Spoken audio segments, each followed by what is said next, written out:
¿Qué tal? Bienvenidos a Informe León. Hoy hablaremos de cómo es la vida de las personas que han sufrido un ictus, las secuelas y cómo se trabaja en Aspaim en la recuperación del habla, la movilidad o la autonomía personal.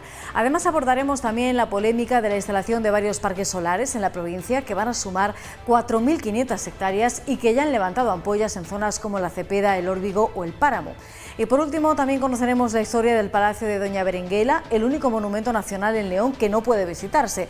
Está dentro del Colegio de las Teresianas y ahora la Junta les obligará a mostrarlo al público durante el próximo mes de julio. Estos son los tres temas que les proponemos hoy. Acompáñennos, aquí comienza Informe León.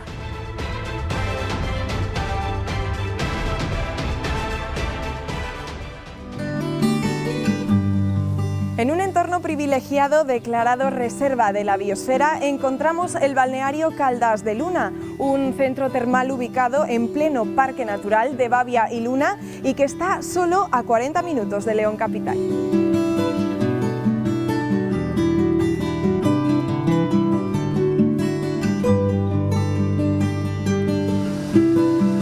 Podrás beneficiarte de las propiedades termales y mineromedicinales de las aguas que surgen de los manantiales de Fuencalientes, un espacio con circuito termal y zona de chorros, hidromasajes o duchas de contrastes que combinan con los servicios de masajes relajantes y descontracturantes y tratamientos de cosmética que también se benefician de las propiedades termales que emanan aquí, en el balneario de Caldas de Luna.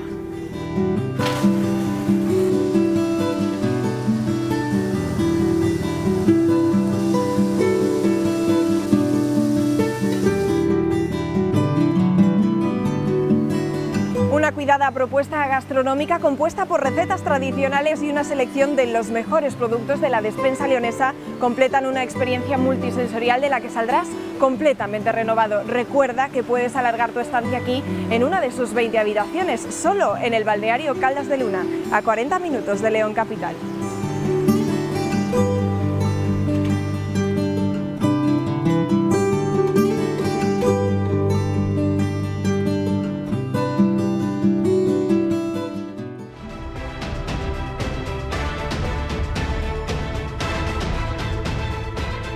Los casos de ictus provocados por las vacunas contra el coronavirus han vuelto a poner en el foco las secuelas que sufre una persona con un accidente cerebrovascular de este tipo, que tiene también otros factores de riesgo. Según las estadísticas, 1 de cada 6 personas en España va a sufrir un ictus a lo largo de su vida.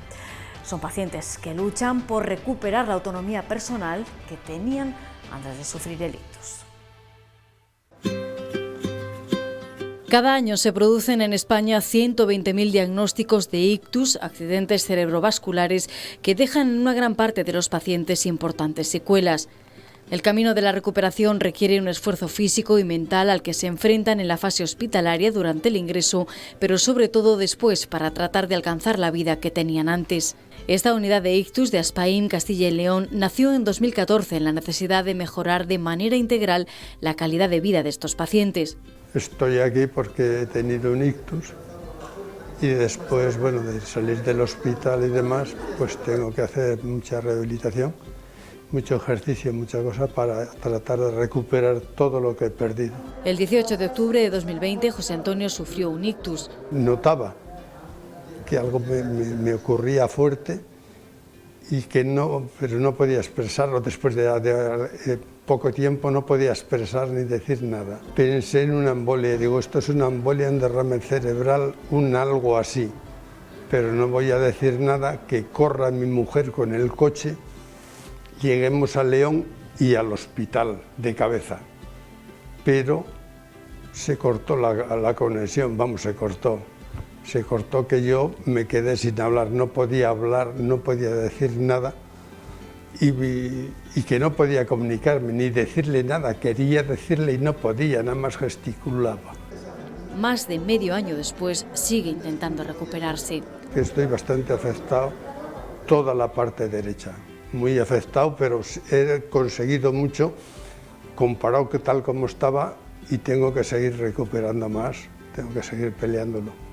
Una rehabilitación que va bien, pero como en todos los pacientes, es lenta. Es muy posible que un ictus vuelva a caminar, claro que sí. Ellos enseguida quieren volver a conducir, volver a caminar, pero son objetivos a muy larga distancia. Hay que ir poco a poco, objetivos muy pequeños, muy medibles y que les dé confianza, donde un día no eran capaces de mover un dedo, otro día sí lo mueven, hacen la pinza, son capaces de agarrar, van haciendo un poquito más eficaz todos esos movimientos para alcanzar el objetivo final, a lo mejor, que es volver a caminar. La pérdida del habla es una de las secuelas más comunes. La incapacidad para expresarse es muy frustrante, sobre todo si a nivel cognitivo también es muy frustrante el no ser capaz de expresar lo que quieres, sobre todo a familia o gente cercana. Pero es verdad que también depende mucho de la persona. Hay gente que se adapta mejor y que acabamos utilizando, si no puede recuperar, pues comunicadores o sistemas alternativos de comunicación, y hay gente que no es capaz, o bien por edad, que pues los sistemas tipo tablet o tipo móvil se les complica mucho para intentar comunicarse, o bien porque no están motivados y ya llega un punto en que están tan frustrados que prefieren ni intentarlo, ¿no? La alteración en el flujo de sangre que llega al cerebro, en los casos de ictus hemorrágico o isquémico, es una de las lesiones que se producen.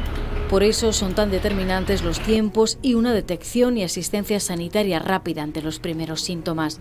Pues la pérdida de movilidad y de fuerza en un brazo, una pérdida de visión total o parcial repentina, un dolor de cabeza muy agudo y muy fuerte, una pérdida del habla repentina. O sea, esos son los 5 factores básicos que, una vez que se detectan, son fundamentales.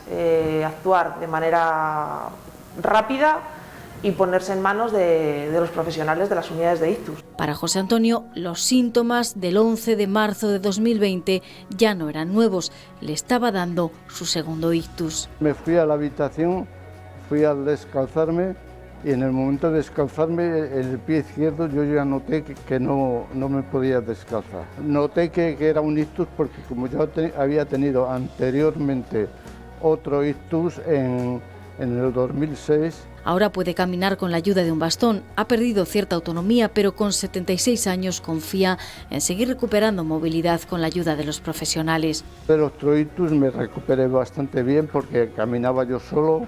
Bueno, el equilibrio lo tenía un poco no muy estable, pero bien, yo caminaba, hablaba y todo, muy bien.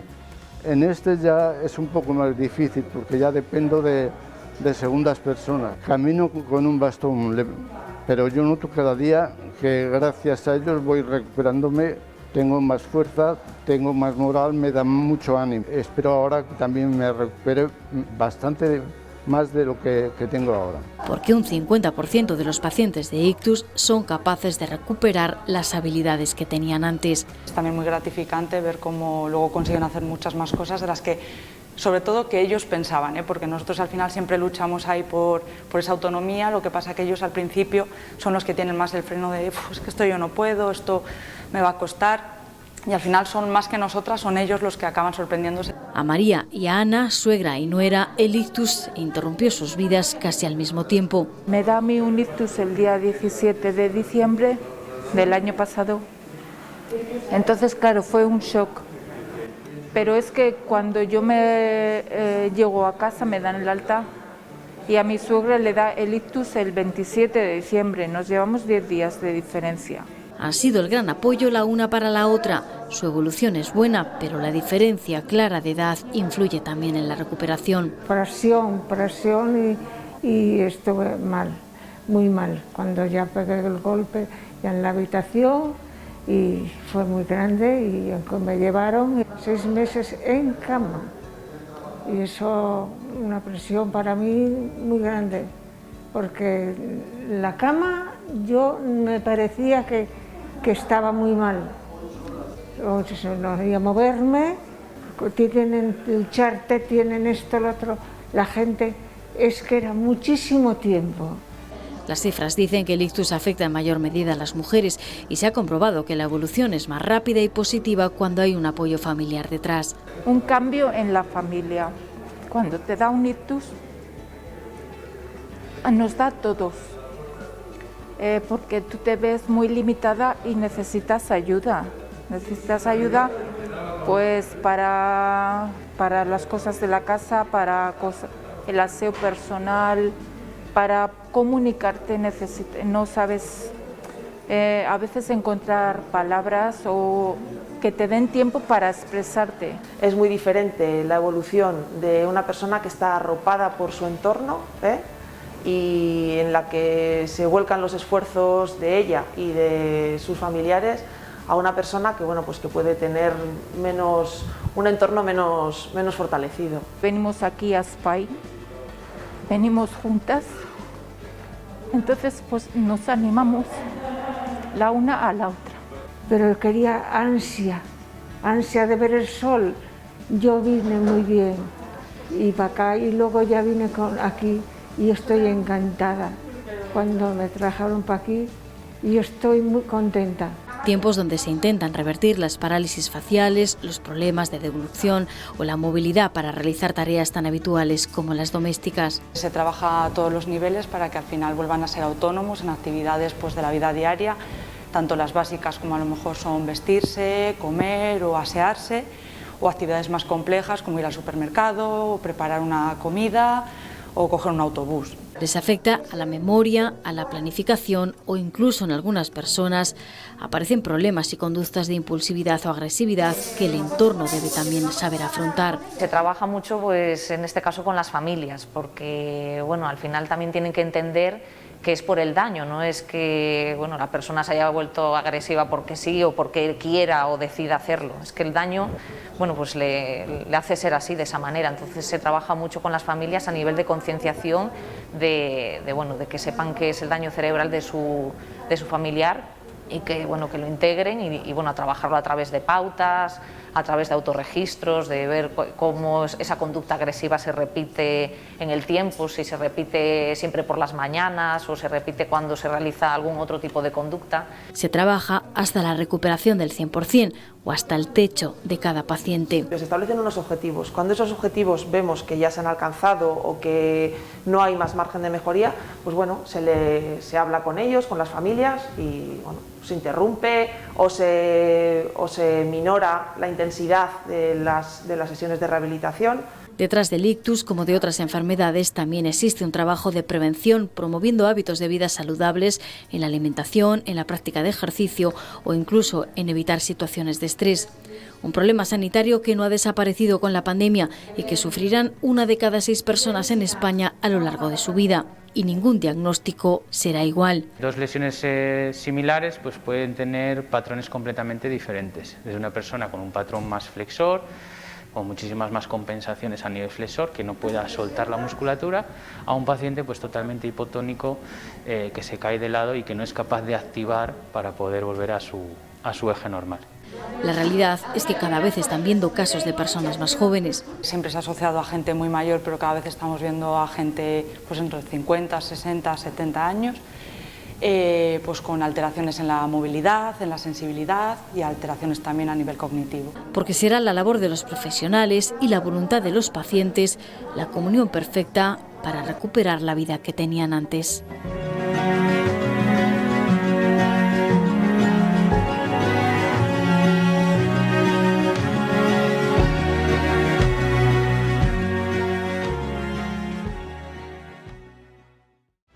En la provincia de León ha comenzado la tramitación ya para la instalación de varios parques solares que van a sumar 4.500 hectáreas en distintas zonas como la Cepeda, el Órbigo, la Valduerna, Cuadros o el Páramo. Los propietarios de los terrenos son en su mayoría juntas vecinales que no se oponen a esta energía más limpia, pero sí a la dimensión. Estos terrenos tienen ahora mismo actividad agraria y ganadera y son el gran sustento económico de estas zonas. Ángel observa un paisaje que en poco tiempo se puede convertir en un espejo de placas solares. Hay 15 proyectos pensados para esta zona, la comarca de la Cepeda, que se han presentado de forma individual, pero que unidos superan los 2 millones de paneles. Hay una guerra. Viene la empresa y te dice, quiero 100 hectáreas. Al día siguiente, ya los propios del pueblo, la Junta Vecinal y demás, en lugar de 100 hectáreas, le dan 200 y 300. Hay una guerra por conseguir más terreno, en el fondo vender terreno. Es una espiral que no acaba nunca, ¿eh? Parques, parques, parques, porque el gobierno no pone límite. Y aquí en León, pues Medio Ambiente y el subdelegado de gobierno tiene que decir, bueno, parques sí, pero primero digo yo dónde y cómo. Porque si dejan libertad a las empresas, se comen media España, ¿eh? no solo la Cepeda, media España. Hicimos todo un mapa de todo lo que es la instalación en toda la comarca y dijeron, es que esto es una burrada, ya, es una burrada, pero es que a ti te han vendido, porque son como vendedores de aspiradoras muy buenos, profesionales, te han vendido el proyecto, a ti solo y para tu pueblo. Nos supone aproximadamente tener como 20 veces Mónaco de superficie, o en kilómetros cuadrados, pues como si metemos la Ciudad del Vaticano 30 veces. Las principales quejas de los detractores del proyecto se basan en su dimensión. Consideran que con una cuarta parte sería más que suficiente porque se está planeando producir más energía de la que se necesita. Con la cuarta parte de esos parques habría suficiente. Es más, hay datos por ahí que dice la Agenda 2021-2030 que han calculado entre el Ministerio de Industria y el de Medio Ambiente la energía necesaria para España, que sería, por ejemplo, en torno a 26.000 megavatios, y van a producir ya en el 21, en el que estamos ahora mismo, 96.000 megavatios. Esto es una barbaridad. En el primer año que se pone en marcha la agenda, ya se produce 3 veces más de lo necesario. España no consume esa energía. La exportarán.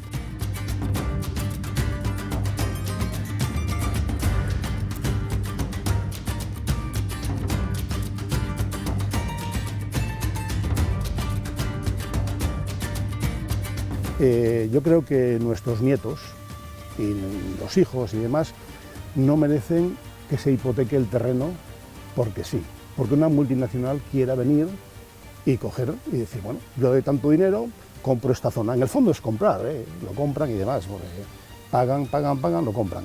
Que esto se haga donde no perjudique y que se hagan parques fotovoltaicos, pero no macroparques fotovoltaicos. En definitiva, aquí estamos hablando de grandes proyectos, porque el tamaño es una forma de rentabilizarlos más todavía, y bueno, pues nosotros creemos que eso tenía que estar también un poco acotado. Este proyecto es relativo a otro de esos parques de 350 hectáreas que ocupará parte del Órbigo. Pues en esta zona que veis sobre todo a mis espaldas queremos promover el fomento de un parque fotovoltaico que se va a llamar Maragato. Va a tener más o menos unas 350 hectáreas y unos 139 megavatios pico, es decir, cuando esté en funcionamiento podrá generar energía para 60.000 hogares, ¿vale? Y más o menos se encuentra a caballo entre 2 términos municipales, Benavides de Órbigo y Turcia. También cuenta con una línea eléctrica de 24 kilómetros hasta Valderrey y luego una línea de 43 desde Valderrey hasta Montearenas, que está muy cerquita de Ponferrada. A ambas comarcas la sustenta el trabajo en el campo, que quedará desplazado durante los 30 años de vida de los parques. Desplazan a los agricultores, desplazan a los ganaderos.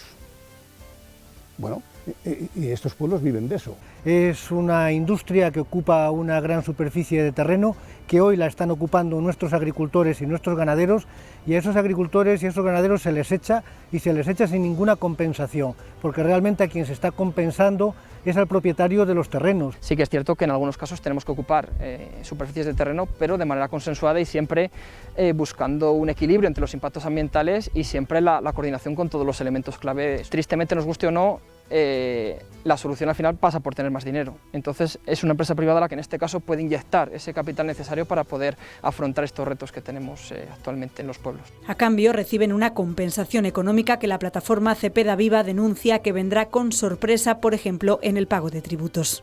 No se cuenta, por ejemplo, todo lo que va a suponer, porque nada es gratis, todo lo que va a suponer en contribuciones, en IBIs, en Hacienda que vas a pagar por un derecho industrial. En principio entendemos todos esos puntos de vista. Cuando hay un proyecto de estas características siempre hay voces en contra y voces a favor. Al final nosotros, a través de un proyecto de este tipo, como tiene que ir a través de la administración por el cauce administrativo, es un proceso muy garantista en el que se va a respetar todos los condicionantes ambientales. En esta zona en concreto, ni en el parque ni en la línea hay ninguna figura de protección medioambiental. Los terrenos son de junta vecinal, como digo, por tanto sí que es cierto que por parte de los ayuntamientos y de las juntas va a haber un impacto positivo tanto en economía, en arrendamientos como en impuestos, así como en los puestos de trabajo que se pretenden crear, que serían pues 350 en lo que es la fase de construcción y luego unos 15-20 a largo plazo durante los 30 años que dure el proyecto, aparte de alguna medida que pretendemos también lanzar para el fomento sobre todo de acciones sociales, ¿no? Acciones sociales y económicas. Otro de los puntos conflictivos es el relativo a los puestos de trabajo que se van a crear. ampliar. Las empresas aseguran que dejarán empleos en los pueblos. La plataforma denuncia que este tipo de sociedades siempre vienen con sus propias subcontratas. Luego te vienen con el cuento, no, es que va a haber mucho trabajo. Mentira. Estas empresas vienen con subcontratas, vienen con sus peonadas. Son todos, contratan a subcontratas y subcontratan. Vienen ya con el personal. Para la construcción todavía pueden emplear a alguien, 3, 4. ¿Qué ocurre? Que eso tiene 22 meses. En 22 meses tiene que estar construido. A los 22 meses tú te vas a la calle. O como mucho uno pasa la plantilla de la subcontrata, por tanto no hay empleo. Muchas de las contratas, lo más barato, ya por una cuestión simplemente económica, es que cojan gente de Astorga o de León. Es decir, no tiene sentido que si una empresa es sevillana se traiga gente de Sevilla. En ocasiones se hace, pero lo normal es que cuentes con gente del entorno por una cuestión económica y de desplazamiento. También el impacto ambiental es otro de los puntos en conflicto. Es una industria de hormigón, de hierros y de placas. Y luego desmantelar eso equivale a un trabajo increíble que veremos si lo hacen o no lo hacen. Que son instalaciones que tienen una vida útil larga, de unos 30 años, pero que una vez termine la vida útil de este proyecto, todo este terreno que veis aquí volverá a su estado original, ¿vale? Estamos obligados por ley a restituir el terreno, por tanto, dentro de 30 años, los ganaderos, los agricultores que estén ocupando estos terrenos podrán seguir viviendo y por el camino se habrá dejado una serie de puestos de trabajo, unos impuestos, unas rentas y en general unos beneficios ambientales. Hay también juntas vecinales que están conformes porque con ese dinero están dando vida a sus pedanías con terrenos que no utilizaban. Hemos puesto una mesa de ping-pong, la hemos techado, una fuente que había, unas mesas, hemos puesto arbolado. La zona de espacios comunes del pueblo, pues que le hemos renovado lo mejor que hemos podido. A lo que no hay oposición es al tipo de energía que se busca, más limpia que la que históricamente se ha utilizado en esta provincia. No estamos en contra de una energía que sea limpia, pero una cosa es decir, tengo un proyecto, tengo 2, pero no 15 y todavía faltan otros 3 por salir a información pública. Sol hay en toda España, en la Cepeda también, pero con medida. Placas solares sí, porque la energía verde será esta, me imagino yo, pero con medida. En este caso no estamos en una comarca minera como tal, pero sí que es cierto que en el conjunto de la provincia el tema de la minería ha tenido un impacto muy fuerte y por tanto nosotros una de las medidas compensatorias que también proponemos es la creación de un centro de interpretación que no esté asociado solo a la minería, pero también en general a la transición energética que ha vivido la provincia de León. Otro gran proyecto instalará 1 millón de placas en el municipio de Cuadros. De aprobarse todos estos planes, los paneles solares llegarán a ocupar un total de 4.500 hectáreas de la provincia de León.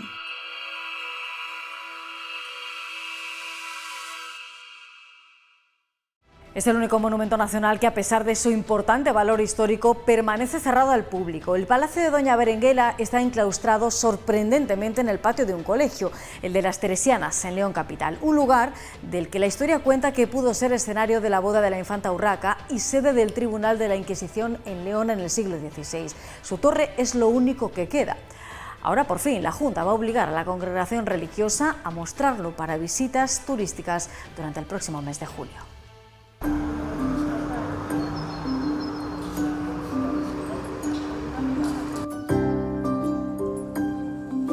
Existe muy poca documentación histórica de este lugar, conocido para los estudiosos como el Palacio Imperial de Alfonso VII en León, una edificación románica de la que apenas se conserva el torreón de Doña Berenguela. Son los restos del único palacio plenomedieval románico que queda en León. Serían los restos de un palacio mal llamado de Berenguela, porque no sabemos qué Berenguela fue. Seguramente sería la esposa de Alfonso VII, el emperador, que fue un rey importante, un rey que se autoproclama emperador, y este rey pues mandaría construir este palacio. Un palacio a escasos metros de la Catedral de León que llegó a tener unas dimensiones considerables. Se prolongaría este palacio hacia San Isidoro y hacia el Corral de Villa Pérez. Tendría que tener también su iglesia, tendría que tener también otras dependencias. Está reconocido como monumento nacional, sin embargo, no se permiten las visitas. La congregación religiosa de las Teresianas, cuya trayectoria en León se remonta a 1917, son las actuales propietarias. El torreón quedó enclaustrado dentro del patio cuando construyeron el colegio en 1925. La obra romana y civil más antigua de León estaría tapiada en aquel momento. hoy se integra como puede detrás de este vallado en pleno patio junto a las canchas deportivas de los escolares. Poder verlo así de cerca es ahora mismo imposible para el gran público. Esta imagen, de lejos y tras las rejas del colegio, es la única forma que tienen los leoneses y visitantes de la ciudad para poder admirar esta parte de la historia real leonesa. La ley establece que los monumentos nacionales deben abrirse al menos 2 días al mes. Sin embargo, la peculiaridad de estar dentro de un colegio se ha tenido en cuenta para que la exención sea parcial y los días se concentren cuando no hay actividad lectiva. Así que el próximo mes de julio podrá establecerse un calendario de visitas que gestionarán las propias teresianas. No están muy por la labor, para ellas es un problema el tener una persona que esté pendiente de las visitas, pero bueno, al hacerlo así, ellos ahora tienen que asumir la resolución del delegado de que durante ese mes tienen que atender las visitas mediante cita previa en un teléfono. Con la disposición o no de las teresianas, la buena noticia es que el patrimonio del Reino de León recupera, al menos para poder visitar, una parte de su importante historia.